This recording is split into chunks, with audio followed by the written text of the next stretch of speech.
Батыс Қазақстан облысы елдің солтүстік батысында, Европаның шығыс бөлігінде орналасқан өңір. Облыс орталығы Орал қаласында орналасқан. Батыс Қазақстан облысының солтүстік шығысында орналасқан аудандардың бірі Шыңғырлау болып табылады. Аудан 1928 жылы құрылған.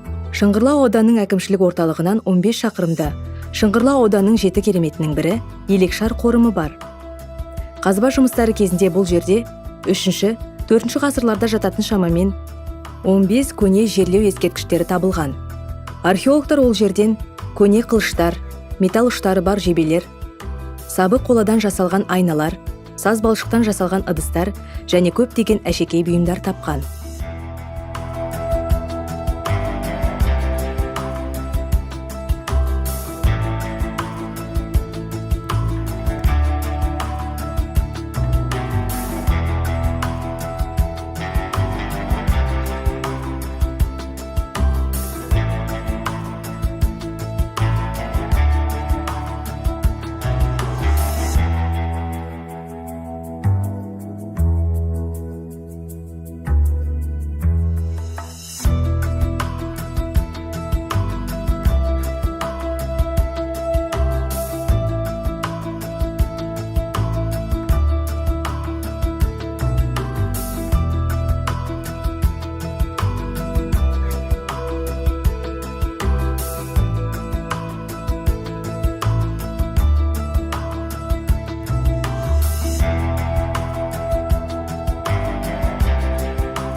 Ауданның келесі көрікті жері Торы Атбас тауы.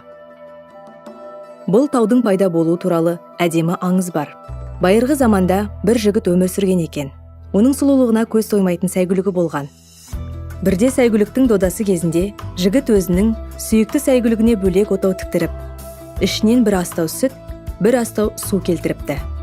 Бәйгеден соң шабандоз жүйрігін сонда кіргізіп, сыртынан күзет қойдырыпты.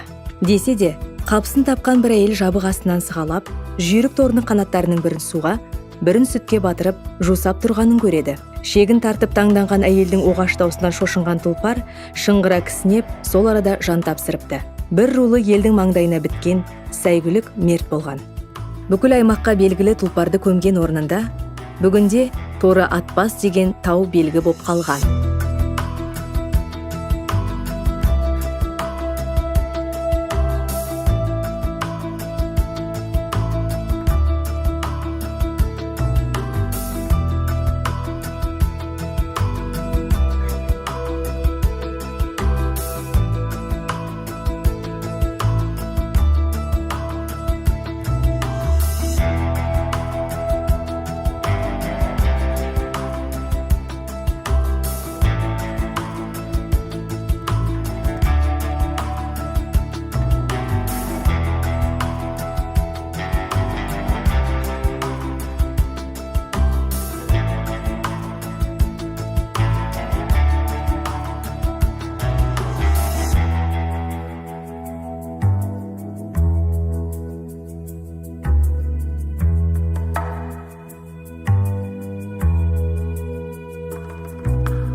Шыңғырлау ауданның аймағында орналасқан ең үлкен су қоймасы Елек өзені. Өзен 623 шақырымға жайылған. Елек өзенінің 75 тарамы бар.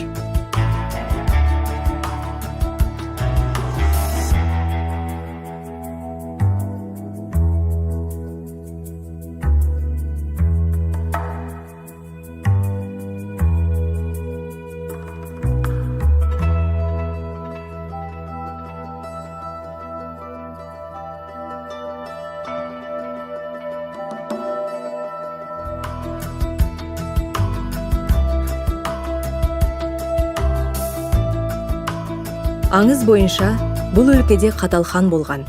Оның Сыңғырлай есімді жайдарлы, жарқын жүзі қызы болған екен. Бірде серуен кезінде ол қарапайым отбасынан шыққан жігітпен танысқан. Ханның нөкерлері бұл туралы білген кезде жігіт жайлы ханға жеткізген және жігіттің басына қап кигізіп, аяғына ауыр тас байлап, биік құздан өзенге лақтырған екен. Бойжеткен сүйгеннің қазасына құса боп, құздан құлап, жан тапсырыпты. Оның қазасынан кейін өзен ғашық қыздың жасына толып, арнауынан асқан екен.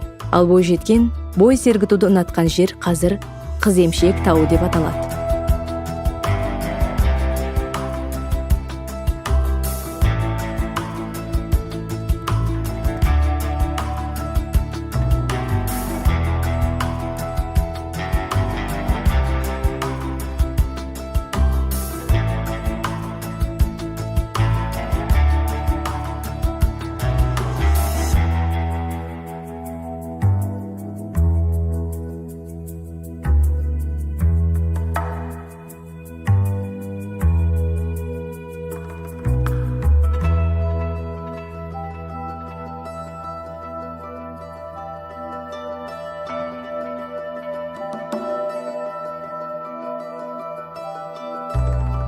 Жергілікті тұрғындар оны сол маңда өсетін ағаш атаулының түп атасы деп атайды.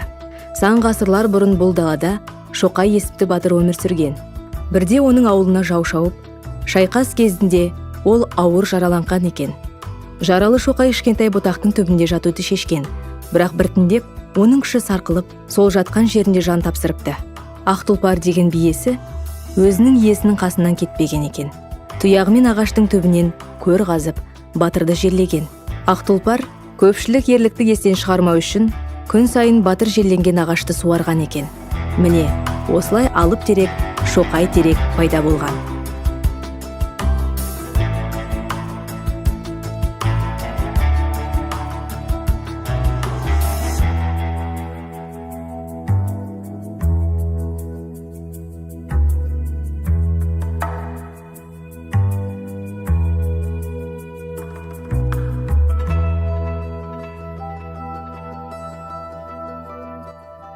Аққұмды алқаптары Шыңғырлау ауданының 6-шы кереметі. Алқап 18 шақырымға созылған. Жергілікті тұрғындары Аққұмның өз құпиясы бар деп айтады. Құмды алқаптың әр жерінде әр уақытта жолаушы шөлін қандыра алатын мөлдір бұлақ пайда болады деген наным бар. Бүгінгі күнде де аталған бастаудан шөлін қандырдым дегендер кездеседі.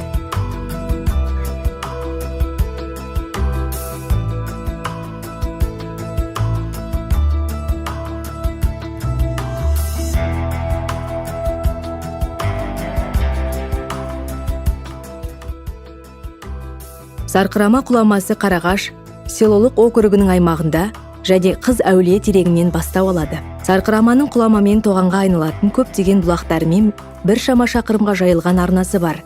Ең қызығы, тоғанның суы өте салқын және ағындылығына байланысты қоршаған ауа қызуына байланысты емес. Ол айрықша тұщы және мөлдір.